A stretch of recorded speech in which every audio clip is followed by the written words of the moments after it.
What's up, everybody? Welcome back to the channel today for another review. And today, Jamal and I we're going to break down and review the new series, AEW All Access, coming to TBS this Wednesday, March 29th at 10 p.m.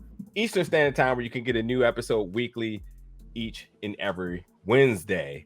Obviously, y'all know what it is. It's Big Gold Belt Media. Obviously, there is a very important part to this channel in terms of wrestling coverage. That's kind of how things kind of got started here and evolved into something a lot more.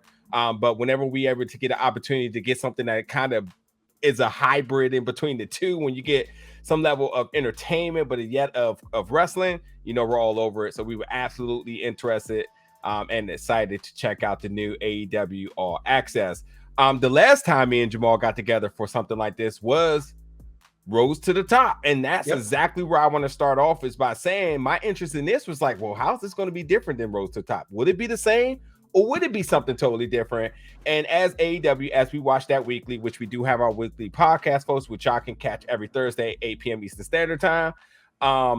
They promoted this, and we was like, okay, let's see what we got. We were able to get the first episode early to check it out. And we'll let you know how we feel about it at the end of this episode. We're going to continue coverage for the rest of the season. But for right now, we want to focus on the first one. But like I said, the first thing for me was, what would this be? And would it be different for Rose to Top? Which I won't speak for you, but I know in the beginning of Rose to Top, I was a little bit reserved, a little bit hesitant, a little bit like, do I need this? Do I care? To ultimately really appreciating it and really wishing that we got more. Obviously, Cody Rhodes, who the show, Cody Rhodes and Brandi Rhodes. Yeah, the focus of the show, he went to another brand, went to WWE, has a big match coming this weekend at WrestleMania. So what would they do in terms of that hole, that void of this type of programming? And thus, Tony Khan announced that AEW All Access was their new show. My first thing I'm going to say is, it is not Rose to the Top. It doesn't feel like it at all. I feel like reality shows all kind of at some point feel the same, but for me, I think this is more what I thought Rose to Top was going to be, which in fact makes it completely different for Rose to Top, because I was surprised as to what that was. This one feels a lot more like reality TV because it's more drama felt to me, more drama driven. It does try to tap into that humanity side of things, letting you all kind of see the behind the curtains with some of these wrestlers. But overall, and I'm pretty confident to say, about half of this show, and it's an hour television show with commercials, so 40 minutes runtime without commercials, is about majority of it is drama. And I think Rose to the Top for me was really about the operations of AEW and what was going on behind the scenes with Cody and Brandi in their life, and how that intertwined with the operations of AEW. Brandi has already did her time on reality television, but this was a lot about how the two of them and their life, and how their life and how the operations of the business affected their life, and vice versa. So that it just felt like a different take on thing. This one here just feels a lot like the validation of the dirt sheet. The things that people are predicting and theorizing that's happening behind the scenes, and hell, a lot of it seemed to come to fruition.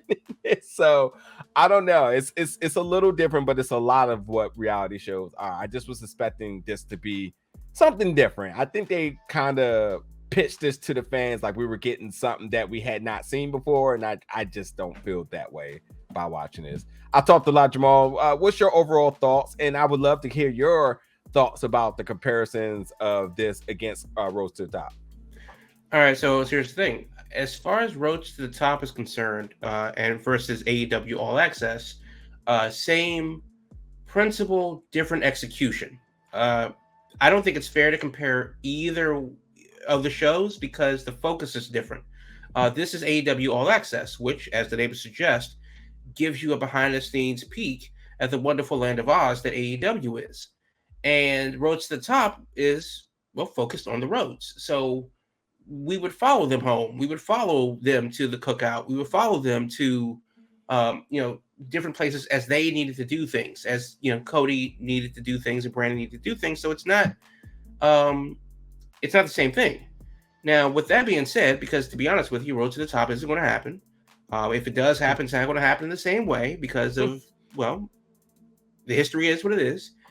So it's unfair to compare them. With that said, though, I do believe that AEW All Access isn't really all access.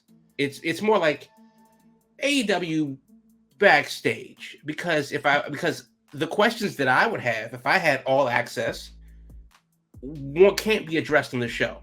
Hell, even the Bucks said that we're specifically not going to address certain things that it happened, which is a major plot point of why they were featured, but they're not going to address why they were missing.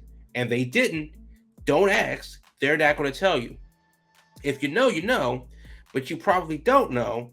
It would have been nice for them to clarify some things that have been going around and flying around the rumor mill, but they didn't. So before you jump in, I just want to say that like the biggest thing is that yes, they probably took 3 or 4 of the most interesting themes of a character's personal life and sent cameras home to follow them. It does feel like certain situations were contrived or propped up a little bit for the camera. The word is narrative. No, I mean the narrative is all access, and that's the story that they try to tell. But the thing is that they try to see these things a bit more contrived, where they're just these like backstage segments. Kind of like honestly, it kind of felt like I was watching Impact, where all of a sudden these very things that you probably shouldn't say on company time, let alone international television, and they were all of a sudden we're having these like candid conversations just in time for the cameras to get there, where it's like, yeah. So what do y'all? So if this is what y'all say on camera, what do y'all actually say when the camera's cut off? Now TBS ain't the network for that. Showtime might be, HBO might be, but I digress. So yes, overall I enjoyed what I watched because personally I really don't care about the people. I really just want to watch the program, watch the magic happen, and not really think about what goes into the sauce. This doesn't necessarily give you the recipe, but it kind of clarifies the ingredients that you already know, and I think that's fine. I'm fine with that. Yeah. So right, and like I wanted you to finish, but you're sending these thoughts through my head real quick. So first of all, yeah, Rose to the Top felt more like a companion piece to AEW. This sort of doesn't, because again, and honestly, it still feels like something's missing. I mean, the focus of this first episode, folks, is basically around Britt Baker and how she doesn't like Thunder Rosa. We'll just keep it 100. How the interim championship was handled. I'll be fair. The Young Bucks and what happened to you don't know what happened. So if you just somehow out of nowhere just stumble upon this new reality show, you have no clue. Yeah, you're introduced to who they are, but you have no clue why they were gone for 8 weeks. And beyond that too, Kenny Omega's not a part of this, who's also another part. So you're saying they label them with the lower third as former trios champion. I only see 2. If you had no point of if you had no idea of who they were, which they introduced to you, then you like, I see 2. I know trio mean 3. Who's this third person? There's a lot of this story missing, and I don't think they're, as you said, they're not going to address it. Which to me, it doesn't, like, a companion piece means they work together. This doesn't feel like it's working with AEW because it wasn't addressed on television, but it does feel like a companion piece to the dirt sheets. If you heard the rumors and then you're looking for validation of it, they dance around it a little bit, but that's the only way you can at least attempt to put together a story. But to go back to though, hold on. Giving the dirt sheets a lot more credit than they deserve. I'm not trying to. I'm really not. Because the way you say it, it makes it seem like these are the things that you should know. Wink, wink, nudge, nudge. But this isn't that show. That's not what the show is. That's not who the show's for. No, for sure. But that's exactly how the Bucks segments are being handled. Like, y'all might have heard what happened, but we're not going to talk about it because that's not what we're going to do. It's like, where would I might have heard anything from the first episode of a new show that I have maybe not even heard who more you are. importantly, why would I care? And that's that's the big question for me. For a lot of these segments, as a person that doesn't follow the I don't have a personal relationship with the business. When the show goes off, I move on with my life and do something else. I'm not one of these people that's going to immediately go to the internet and ramble about things, about the things that happen off the clock. Yes, I will fantasy book myself into oblivion. Yes, I do want to go to those shows in Western Canada in July. Yes, I would love to see these things happen per the storylines. No, I don't care who's sleeping with who, whose mama owed $5, and other things of that nature. So when we see these things on the show, and it's like, well, hey, we're not going to talk about it, or we're going to address this and we're going to address that. They use one character's real name, and then they use other people's name for television. So it's very interesting. Where, like, number one, it's interesting.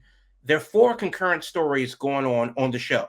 Yeah, you have Adam Cole and Britt Baker. No. Let's not do that yet.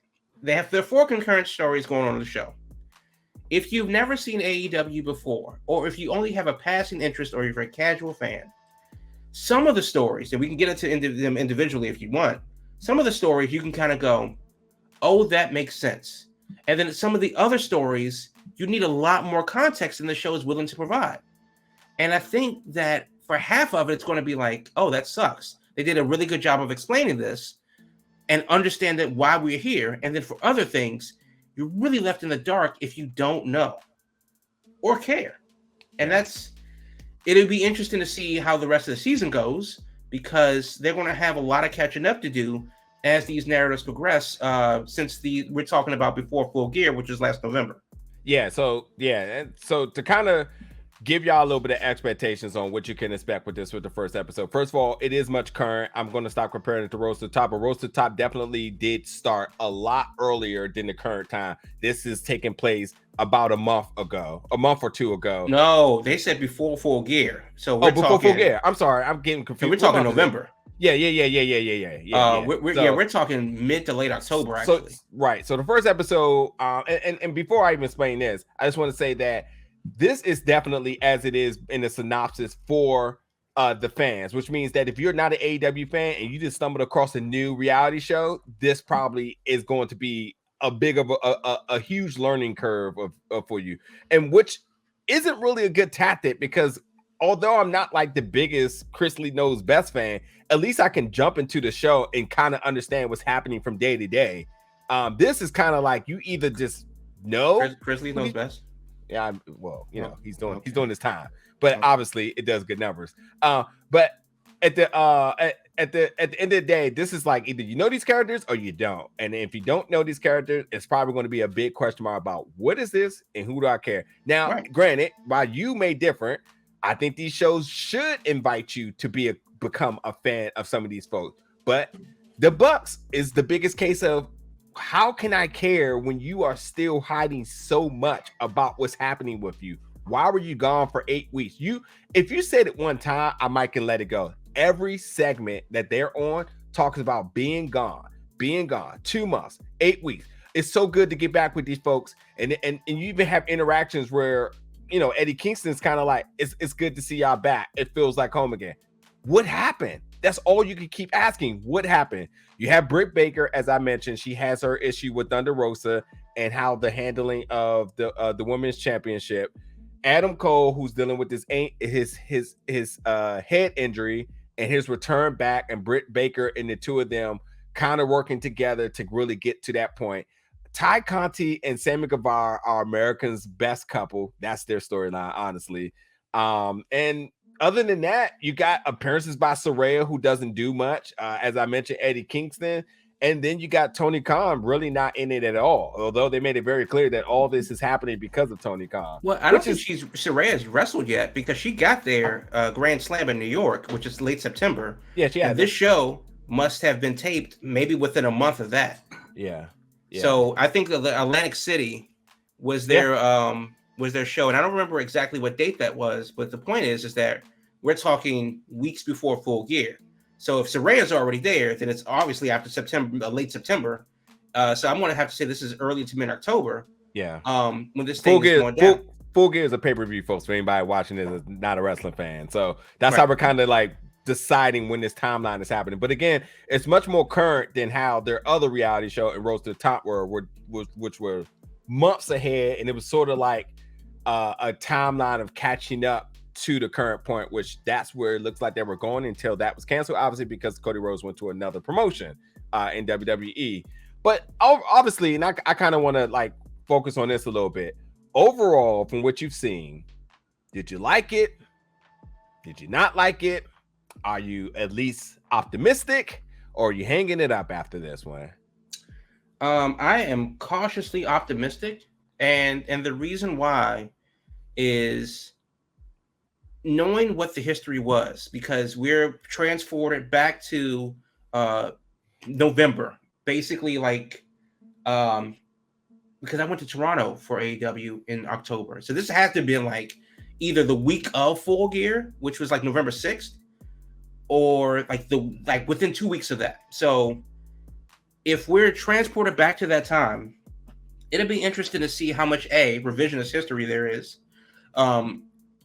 B, if they choose to clarify some of the less salacious claims that the dirt sheets have usually make. But I guess overall, as a person that does know and is a fan of AEW and weekly we talk about the news events of wrestling, so I definitely, whether I follow it or not, I'm in the loop on most things. I'm seeing a lot of these wink, wink, nudge, nudge, insider, type of stories going on. However, the whole thing is about giving access to the inside stuff. That's the whole part of the show. and I see that, and that's fine. But the real question is, depending on how long this is going to go on, it'll be interesting to see where this ends in the storyline. So, yeah. It is if we're talking November and we're going through the end of the year, did they just wrap up within the last month or two, because this is barely April and they had a pay-per-view in March. It'll be interesting to see where they end. I mean, it's just a lot that we don't know. A lot of where these storylines going to go, a lot where I wonder if this is trumped up for the cameras, or whether this is a legitimate gripe, whether this is, and also more importantly, it's the elephant in the room now. How many of these storylines, how many of these things that we hear in the dirt sheets, how many of these instances that we see on TV or on everybody's vlog, because everybody has one in AEW, how many of these things will be transformed into, narratives for All Access? Yeah.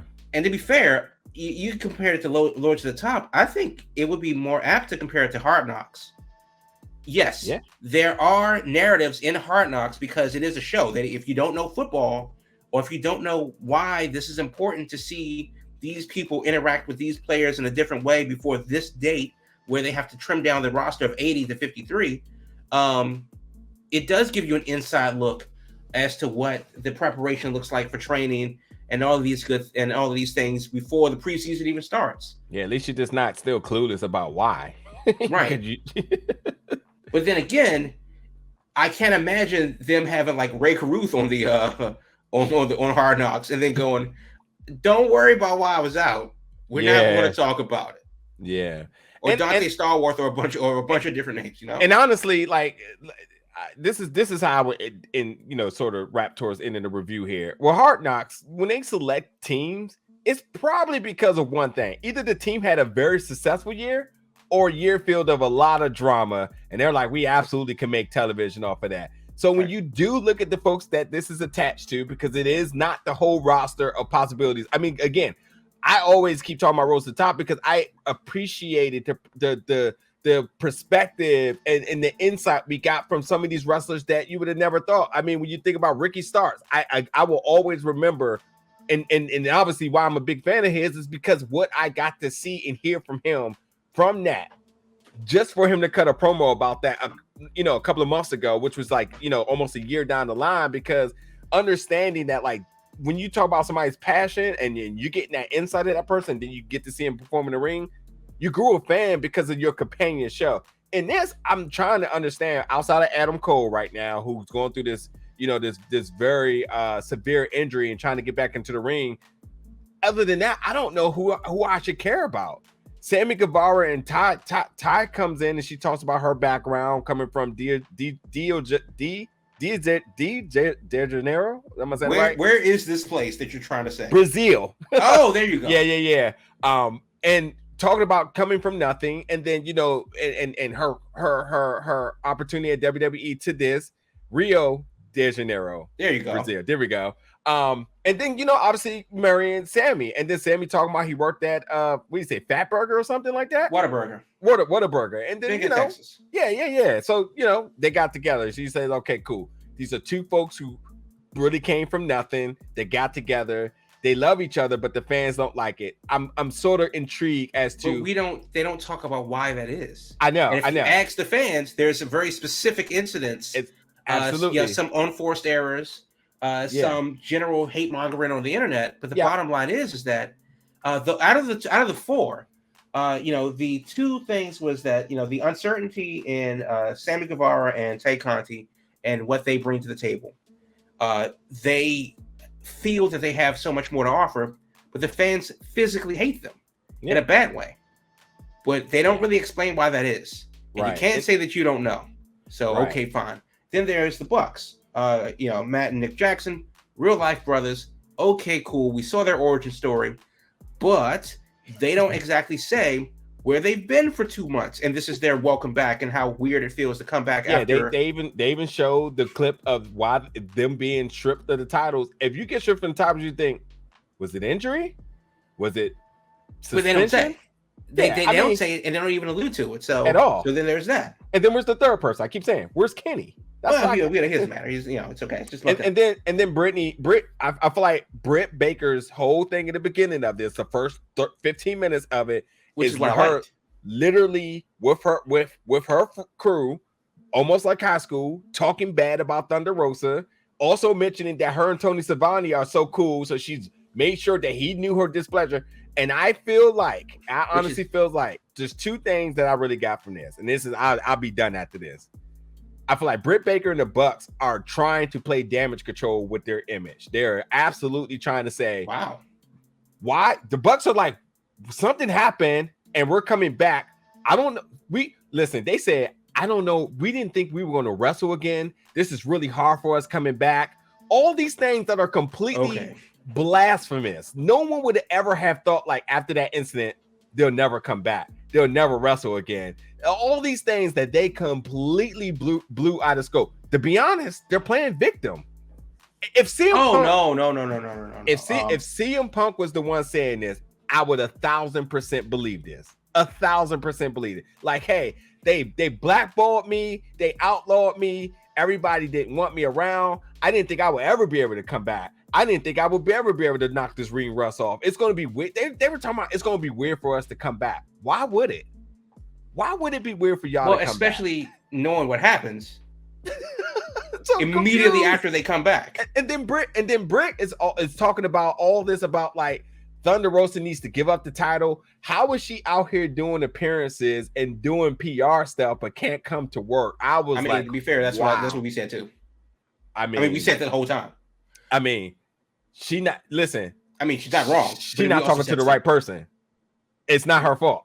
We said the same thing though. Yeah. I mean, and if y'all watch Busted Over, if y'all watch listen to Busted Over Radio, you will also say it is not her fault. There is not plans right now. But this is the thing also. Like you said that you got to listen to Busted Over Radio. Why do I need a Sirius XM subscription to understand the story better? But I'm just saying, in terms of what you're watching, what you're hearing from Brittany, it's not valid to me. It's completely not valid at all. But that's what I'm saying though. That's not good storytelling. Also, if you're here refuting things that casual fans wouldn't know about. Again, this is the first episode. Yeah. I'm trying to get into the mindset of, why do I care about anything any of these people have to say? Okay, fine. I'm a fan. But here's the thing: they don't really go into the nuts and bolts of what it takes to make the operation run, which is kind of what I was looking for from a technical standpoint. It's a lot of more of the interpersonal stuff, which is fine. People like drama, I get it. But my thing is, the more I think about it, the more the history isn't really on their side because of what happens next. So there's that. But I'm just trying to also think of it as a person, as a casual fan. I'm not entirely sure, and that's why I'm cautiously optimistic, because just thinking about it as a person that, let's say I know nothing about nothing, and I watch this thing because I have HBO Max and it's all over. That's what the only thing they promote. They got to give me a reason to care, other than this person's injured and this person doesn't like each other. So that's where we're going to lead this on. I think by the first episode, I think to be cautiously optimistic is where I'm at with it too. They absolutely have to deliver more. For introductory episodes, there's some flaws, but I think there's some interest. I think for fans, you're going to tune in. For uncasual fans, you may stumble across it. You're going to have a lot of questions. The second episode is going to be the most defining of what this show is going to be and why we should tune in. So you all can check out the first episode, which is going to be Wednesday, as I mentioned, the 29th. And then each and every Wednesday, you're going to have a brand new episode. I will definitely be around for the second episode because we're going to have to figure out if everything that we just did right now was an overreaction or were we valid by the second episode because they could not get into groove by then. And by the second episode of anything you've ever seen in any series, you better know what your plan is after you get outside that palette. So that's that. For Jamal and I, that's it for our review. Y'all know where to catch us each and every Thursday. Let us know in the comments your thoughts about AEW All Access, and we'll see you back very soon for more reviews and content right here at Big Gold Belt Media.